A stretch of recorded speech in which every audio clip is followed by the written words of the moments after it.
Terus kita mau ya perang aja biar rame. Enggak seperti itu. Ya. Ada orang seperti itu pikirannya, ya perang aja, perang bunuh-bunuh aja. Bukan begitu, enggak semudah itu, ikhwan. Dia mikir gimana jamaah haji, gimana jamaah umroh, gimana rakyatnya. Kalau Anda ingin tahu nuansa jihad orang-orang Saudi tinggi sekali. Orang-orang Saudi itu ingin perang semuanya. Sampai saya dengar ceramah, kita ingin ada rudal dari Iran masuk ke Riyadh, kita ingin. Saya bilang begitu di televisi. Raja Salman itu bukan orang goblok duduk di rumah aja, enggak, dia tahu politik juga. Dia juga mengadakan kunjungan-kunjungan, bahkan kunjungan kepada negara-negara kafir. Dia punya politik tersendiri. Ya. Dia juga memandang masalah dan apa? Dan mudarat. Bahkan jangankan negara Islam, negara kafir pun terkadang dia kunjungi kalau memang perkaranya apa? Berbahaya. Terkadang kita suudzon, saya contohkan sederhana. Sebagian dai di Saudi suudzon kepada kerajaan Arab Saudi. Contoh sederhana. Waktu terjadi pengoboman di Perancis. Paham? Sehingga sebagian orang meninggal dunia. Maka Arab Saudi tatkala itu berduka cita istilahnya. Ya, sampai sebagian sebagian bangunan tinggi ada gambar bendera Perancis. Ya. Orang mungkin berpikiran, ngapain Saudi seperti itu? Kalau saya berpikiran positif, saya bilang justru Saudi sengaja demikian. Agar jangan sampai dituduhkan kepada kaum muslimin. Buktinya, pusat kaum muslimin berlepas diri dari perbuatan tersebut. Paham? Dengan demikian, kaum muslimin yang ada di Perancis tidak mendapatkan kemudaratan lebih. Karena begitu ada bom pasti yang dituduh apa? Kaum muslimin. Begitu Arab Saudi menunjukkan dia berlepas diri dengan cara dia, maka maksudnya demikian. Agar tidak memberi kemudaratan kepada kaum muslimin dan tidak bisa menjadikan kaum muslimin semakin diintimidasi di sana. Sebagian dai ngapain gitu? Lihat Suriah parah, ngapain kita pikirkan Perancis? Bukan begitu, ini politik. Kalau Suriah jelas dibantu oleh Arab Saudi, Palestina jelas dibantu. Nah ini ada politik berhadapan dengan orang kafir, punya politik tersendiri. Punya politik tersendiri.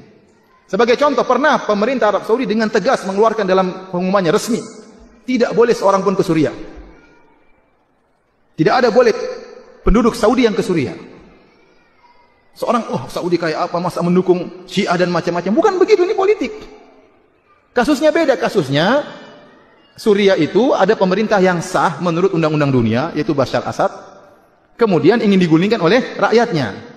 Nah, Saudi tidak boleh menunjukkan dukungan ikut menggulingkan secara terang-terangan. Karena kalau dia menunjukkan dukungan, dia akan diprotes oleh negara-negara yang lain. Bagaimana secara undang-undang Anda salah. Maka Saudi mengeluarkan undang-undang, rakyatnya tidak boleh ke sana. Bukan berarti Saudi tidak beri bantuan. Justru bantuan paling besar kepada Suriah dari mana? Dari Saudi. Tapi dia harus berpolitik. Orang-orang di sini sudah, orang-orang tukang takfir sudah menghina-hina Saudi. Lihat, Saudi melarang. Bukan begitu. Dia bantu, dia punya bantuan besar. Tapi dia punya cara sendiri agar bisa berpolitik supaya bantuan tersebut bisa sampai. Berbeda tatkala di Yaman. Di Yaman ada pemerintah yang diakui, kemudian diberontaki. Maka minta tolong, ya Saudi bantu terang-terangan. Tidak ada masalah, di mata undang-undang dunia tidak ada masalah. Ya. Tapi kalau Saudi bantu terang-terangan kepada Suriah, bermasalah. Nanti akhirnya Suriah minta bantuan kepada Soviet, kepada Cina, terus gimana? Ya. Terus kita mau ya perang aja biar rame. Enggak seperti itu. Ya. Ada orang seperti itu pikirannya, ya perang aja, perang bunuh-bunuh aja. Bukan begitu, enggak semudah itu, ikhwan. Dia mikir gimana jamaah haji, gimana jamaah umroh, gimana rakyatnya. Kalau Anda ingin tahu nuansa jihad orang-orang Saudi tinggi sekali. Orang-orang Saudi itu ingin perang semuanya. Sampai saya dengar ceramah, kita ingin ada rudal dari Iran masuk ke Riyadh, kita ingin. Saya bilang begitu di televisi. Banyak mereka ingin jihad, tapi tidak boleh.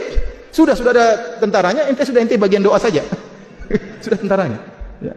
Sampai saya ada surat, ada orang ditangkap di penjara di Qasim kalau nggak salah. Dia kirim surat sama pemerintah. Saya memang ini, tapi saya ingin dibebaskan, saya ingin perang.